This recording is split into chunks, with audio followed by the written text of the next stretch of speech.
आज हम होश में रहने की एक विधि के बारे में बात करेंगे। सबसे पहले तो हमारे लिए ये जानना आवश्यक है कि होश में रहना क्यों ज़रूरी है, होश की मात्रा को बढ़ाना क्यों ज़रूरी है। आत्म पूजा उपनिषद में आचार्य कहते हैं कि मनुष्य के शरीर का विकास जितना होना था उतना हो चुका है, आगे उसकी चेतना का, उसके होश का विकास होगा। और जब मनुष्य के होश का विकास होगा तो देवत्व को उपलब्ध होगा। विज्ञान भैरव तंत्र पर भी प्रवचन देते हुए आचार्य ने शुरुआत से ही कहा है कि विज्ञान भैरव तंत्र की 112 विधियाँ वास्तव में होश को बढ़ाने की विधियाँ हैं। आप यदि उन विधियों को एक बार देखेंगे तो आपको लगेगा कि सब में एक चीज़ कॉमन है। प्रत्येक विधि की आत्मा होश है, अवेयरनेस, अलर्टनेस। तो जिस विधि की बात हम करने जा रहे हैं उसका उल्लेख आचार्य ने एक बार प्रवचन दिए थे, the secret of the golden flower. इस पुस्तक पर उनके प्रवचन थे। ये प्राचीन ताओ धर्म की कोई पुस्तक है। इसमें लाओ त्सु के शिष्य ने एक विधि बताई है, ऊर्जा का अंतर्वर्त बनाने की विधि। ताओवादियों का कहना है कि हम अपनी ऊर्जा को बहिर्मुखता में खर्च करते हैं। और एक उदाहरण के रूप में देख सकते हैं कि यदि हम बाहर को देखते हैं तो हमारी ऊर्जा आँखों के माध्यम से बाहर की वस्तुओं पर खर्च होती है।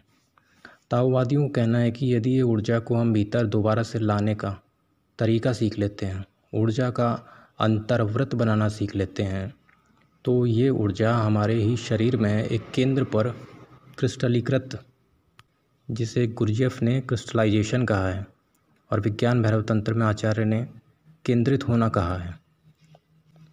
इस प्रकार से केंद्रित, संगनित और क्रिस्टलाइज हो जाएगी कि उसके बाद आपको कोई ध्यान करने की आवश्यकता नहीं रहेगी, बल्कि आप स्वयं ही ध्यान हो जाएंगे। तो इसके लिए इस विधि में आपको करना ये है कि किसी भी दिन एक बड़े दर्पण के सामने खड़े हो जाइए। दर्पण में आपको आपका प्रतिबिंब दिखाई देगा।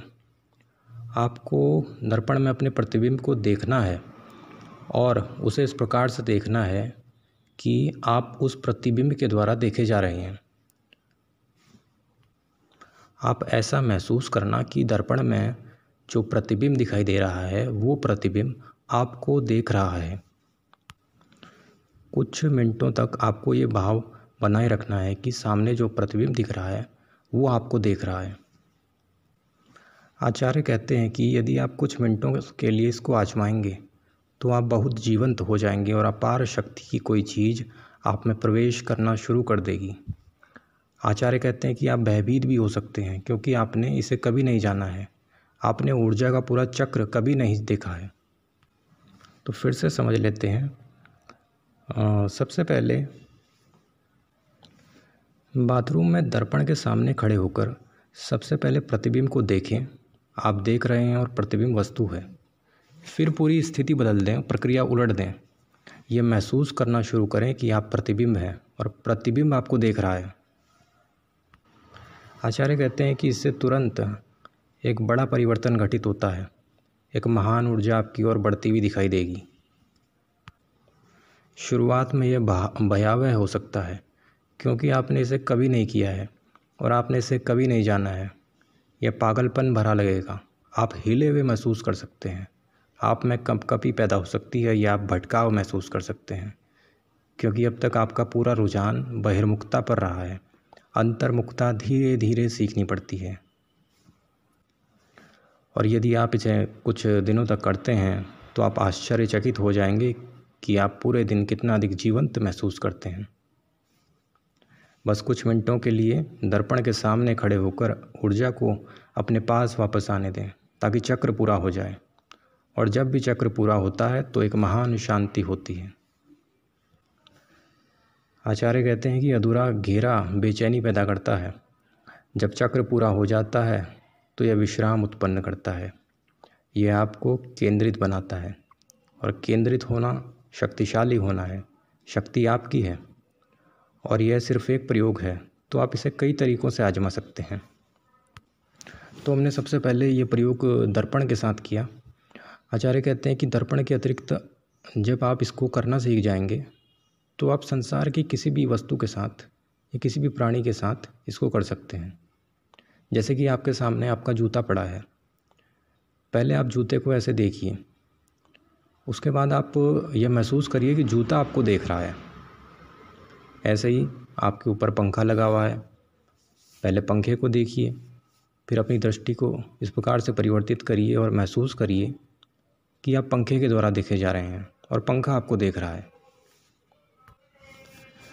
यदि आप ऐसा करना जान गए तो आपने सहज साधना सीख ली।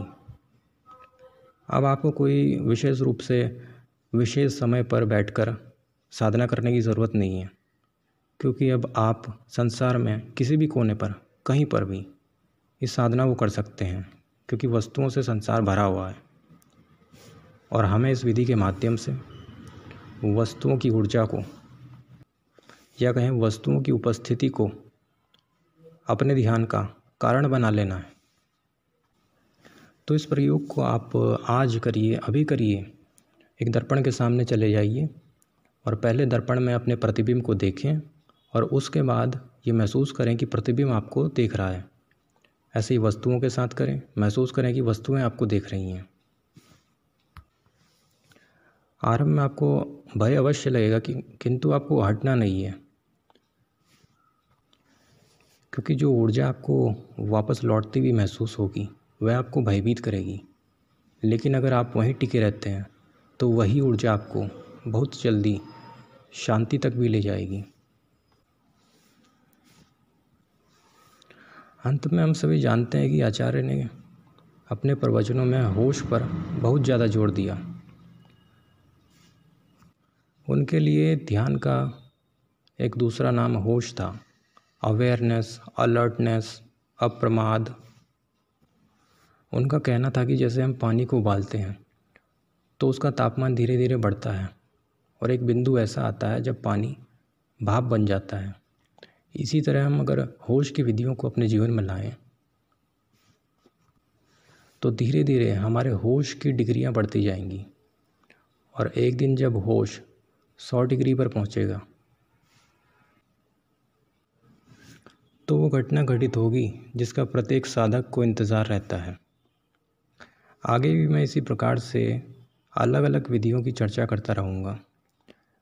इन सभी विधियों में हमको उलझना नहीं है, बल्कि इन सभी को खेल खेल की तरह लेना है और खेल खेल में ही अपने होश को बढ़ाते जाना है। धन्यवाद।